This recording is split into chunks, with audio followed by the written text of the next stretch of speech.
To turn on a light, just tap the corresponding icon. To dim, swipe left or right on the symbol. Up-down fading, the adjustment of the light distribution of uplight and downlight, is done with the same movement but swiping up or down.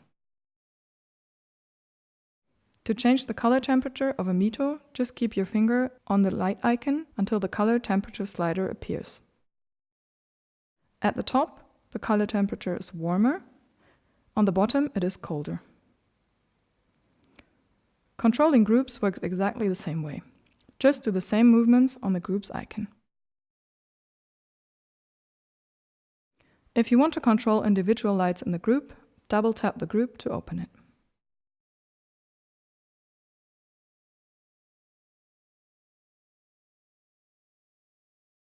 Also, on the gallery picture, the control gestures are exactly the same.